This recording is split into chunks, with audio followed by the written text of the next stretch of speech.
Je, Simoni wa Yohane wanipenda kuliko hawa? Tafakari ya neno la Mungu, Dominika ya 3 ya Pasaka ya mwaka C. Katika Dominika hii somo la kwanza linatoka katika kitabu cha Matendo ya Mitume sura ya 5 mstari wa 27b hadi wa 32 na ule wa 40b hadi wa 41. Somo hili linatufundisha maisha na utume wa wafuasi wa kwanza wa Bwana mwanzoni kabisa mwa utume wa kanisa baada ya ufufuko wa Kristo. Mitume wanaonyesha ujasiri na utayari mkubwa wa kumtumikia na kumhubiri Kristo licha ya kukumbana na changamoto mbalimbali za uonevu na upinzani wa adui wa msalaba.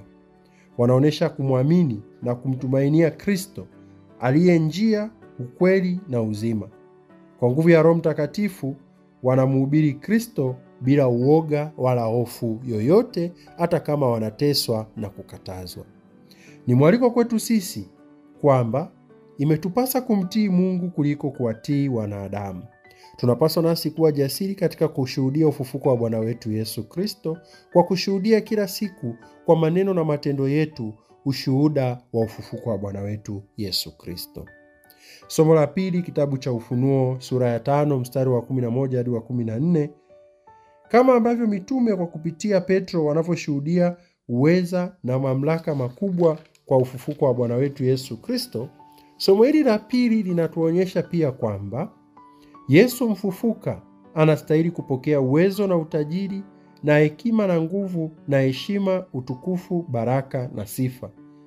Kwa kuwa kwa maisha yake, mateso, kifo, ufufuko wake, kupaa kwake mbinguni anakoketi kuume kwa Baba akituombea na kutuchunga, na kwa kumpeleka Roho Mtakatifu ndani mwetu na ulimwenguni mote, Yesu mwanakondoo wetu wa Pasaka ametukomboa kutoka katika utumwa wa dhambi na ametupa nafasi ya kukaa karibu kabisa na Mungu na kuingia katika enzi ya mbinguni, kuungana na malaika na viumbe vyote vyenye uhai, kumwimbia Mungu sifa na utukufu kwa hekima ya namna yake iliyo ya namna nyingi. Hivyo basi, kuanzia ulimwengu ambapo tunakumbana na upinzani mbalimbali wa Mungu na ambapo tunakutana na changamoto mbalimbali, tunapaswa kushuhudia kuwa mamlaka yote ya duniani ambamo watu wanayaishi na kuyashiriki wasingalikuwa nayo endapo kama wasingaliyapewa kutoka juu. Hivyo tunapaswa kumtii zaidi kwanza Mwenyezi Mungu, na baadaye ndipo mamlaka mengine, na pale tu ambapo yanatuelekeza katika kumtumikia Mwenyezi Mungu. Huko kumtii kwetu Mwenyezi Mungu kuliko wanadamu hakuji kwa sababu kwamba tuna nguvu na ujasiri wetu sisi kama binadamu, bali kwa sababu Mungu mwenyewe ametuona, akatuhurumia na kwa upole akatusaidia, akatuita na kututuma tuweze kumshuhudia na kumtumikia katika maisha yetu yote. Katika Injili ya leo sura ya 21 mstari wa 1 hadi wa 19 wa Injili kadiri ya Yohane inasimulia tukio la Bwana wetu Yesu Kristo kuwatokea mitume wake katika bahari ya Tiberia, na mwishoni umalizika kwa simulizi la wajibu wa kichungaji wa mtume Petro. Somo hili la Injili ni mwendelezo wa masimulizi kadiri ya mwinjili Yohane ya kuonekana kwa Bwana wetu Yesu Kristo mfufuka kati ya wanafunzi wake. Dominika iliyopita tulisimuliwa kuwa Yesu mfufuka aliwatokea wafuasi wake kwanza kabisa jioni siku ile ya kwanza ya juma, yani siku ile ya ufufuko wake. Lakini pia alijitokeza kati yao siku ya kwanza ya juma wiki moja baadaye, yani wiki iliyofuata ufufuko wake. Siku hii ya Bwana ambako Bwana wetu Yesu Kristo alifufuka na anapowatokea mitume wakiwa wamejifungia, wamejikusanya pamoja, ni mfano wa kusanyiko la waamini wote linaloendelezwa kwa siku zote katika kusanyiko la kila Dominika, kama tunavyokusanyika siku ya leo, Dominika ya Bwana, siku ya Bwana. Katika teolojia ya mwinjili Yohane analenga kutufundisha kuwa kila Dominika Wakristo wanapokutana katika kuadhimisha ile siku ya Bwana na karamu yake, Yesu mwenyewe huja kati yao, hata kama wakati mwingine wao wamefungwa katika milango ya hofu na mashaka yao ya kibinadamu. Ni Yesu pekee aliye amani ya kweli, anayeingia katikati pasipo kuzuiwa na kizingiti chochote, kwa kuwa yeye ni mshindi mwenye kustahili sifa, heshima na utukufu. Sehemu ya simulizi la tukio la Bwana wetu Yesu Kristo, tokeo lake kwa wafuasi wake, hili linaloletwa kwetu kadiri ya Yohane katika Injili ya leo, linasimulia sio Yesu tena anayewatokea wakiwa wamejifungia ndani, bali mitume bila shaka baada ya Bwana wetu Yesu Kristo kuwatakia amani, waliweza kupata ujasiri. Hata leo tunasikia Petro akiwa amesimama pamoja na wale wengine, idadi yao watu 6, anakwenda kufanya shughuli ya uvuvi. Kwa sababu tunasimuliwa kwamba yuko yeye Simon Petro, yupo Tomaso, yupo Nathanaeli, wapo wana 2 wa Zebedayo na 2 wengine kati ya wafuasi ambao majina yao hayatajwi. Idadi yao hiyo ukihesabu wapo watu 7. Petro anaposema kwamba anakwenda kuvua, hawa wanasema pia wanakwenda pamoja naye. Lakini kinachowakuta ni kwamba usiku huo hawapati kitu. Tunaweza tukaona nini? Ni kwamba unapokwenda kufanya shughuli zako zote pasipokuwa na Bwana wetu Yesu Kristo, unaweza usiambulie chochote. Asubuhi yake wakiwa wanarudi pwani, wanakutana na Yesu aliyesimama kando, anawangoja. Hawamtambui kwa haraka, lakini baada ya kuwa wamelisikiliza neno lake, wamelifuata na wameona muujiza, wanaingia na kumtambua kuwa ni Bwana. Kwanza anaanza kwa kumtambua yule mfuasi ambaye Yesu alimpenda, alafu baadaye na wale wafuasi wengine wanamtambua kuwa ni Bwana. Petro na wenzake hao 6 na yeye jumla wa 7, wanawakilisha, hii namba 7 inawakilisha ukamilifu. Kwa hiyo kwamba Yesu amejionyesha kati ya hawa 7, yani Petro naongeza na wale 6, ni kutaka kusema kwamba Bwana wetu Yesu Kristo amejidhihirisha katika utimilifu wake kwa wafuasi wake wote. Hawa wamesimama kuliwakilisha kanisa lote la Kristo. Wanaenda kuvua samaki. Tukumbuke kwamba Petro, Yakobo, Yohane na Andrea nduguye Petro waliitwa na Bwana wetu Yesu Kristo na wakaacha kazi yao ya uvuvi na kumfuasa Yesu.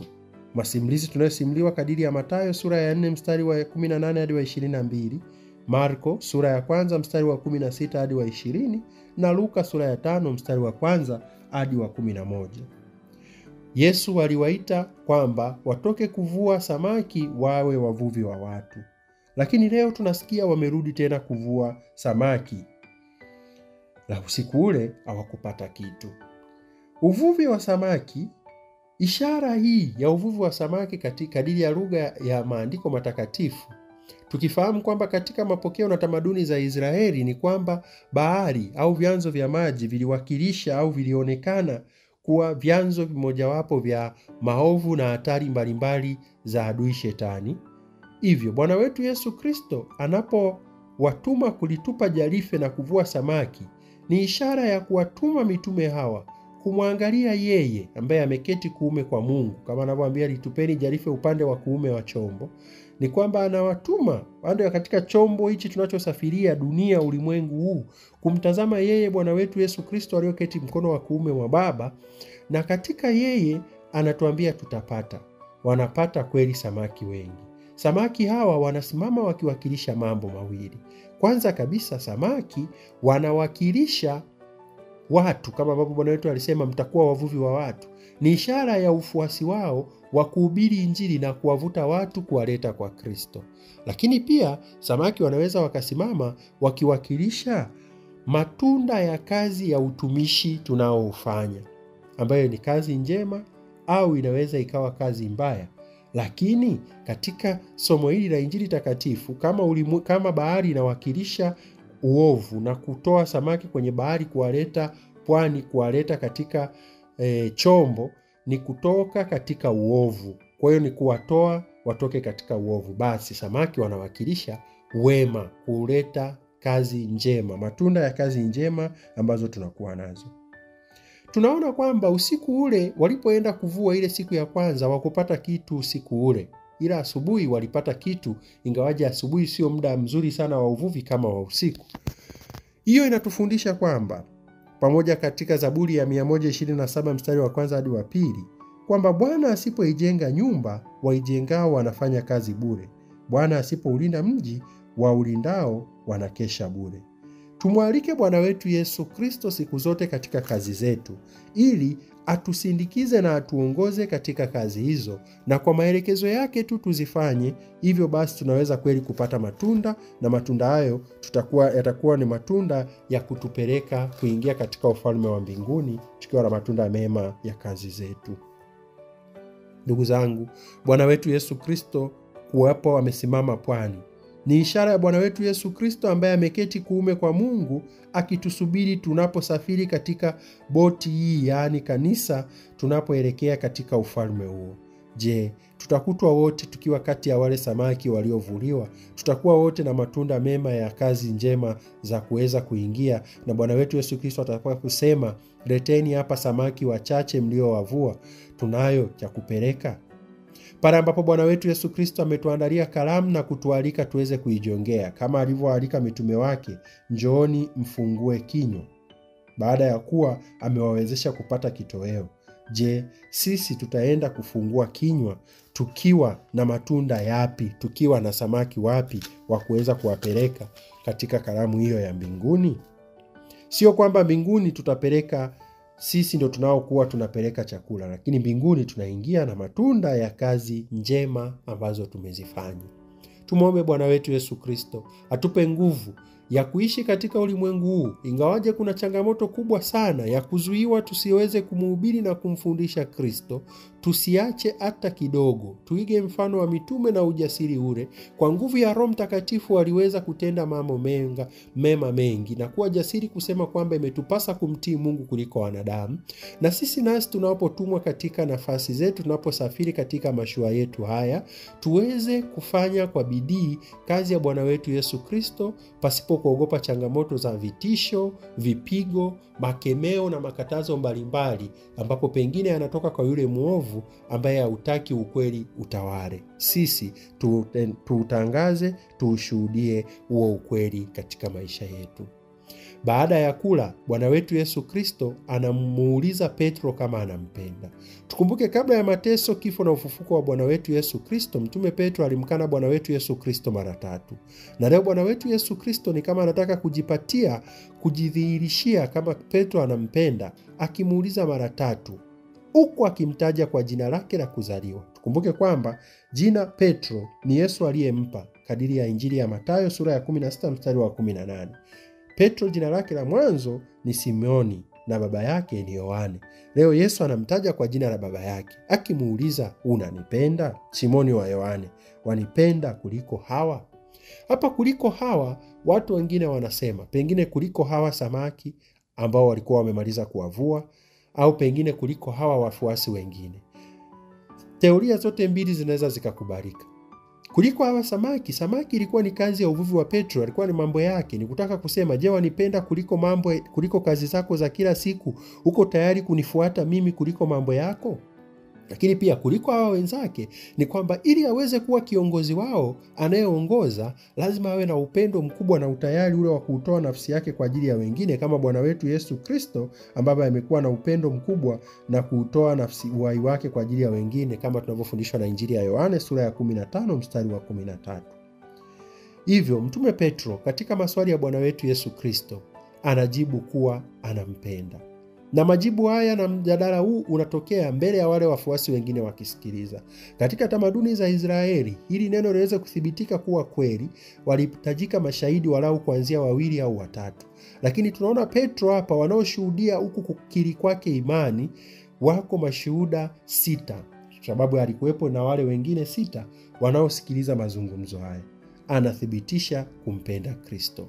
Linaisha na kila anapothibitisha kumpenda Kristo, Kristo anampa wajibu, kwanza kulisha wanakondoo wake. Awalishe kondoo hao kwa upendo wa Kristo, awalishe hao kondoo waweze kujua huo upendo wa Kristo, waweze nao kuwa na upendo. Awachunge hao kondoo katika upendo kwa kuwapenda na kuwasaidia wenyewe pia waweze kupendana na kumpenda Bwana.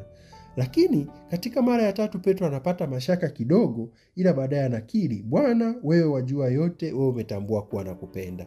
Inaonyesha wazi hata sisi katika maisha yetu kuna nyakati nyingine tunaweza tukafika hatua tukashindwa kutambua kile ambacho Kristo amekitaka kwetu, na kuona pengine tumeshafanya vya kutosha, pengine basi hatustahili tena kutenda. Tusisite kumjibu kila wakati Bwana wetu Yesu Kristo, na tusisite kila mara kuzidisha kazi zetu na upendo wetu. Sio kwamba hivyo vitamfanya Kristo abadilike, bali vinatuongezea zaidi mastahili ya kumpenda Bwana wetu Yesu Kristo.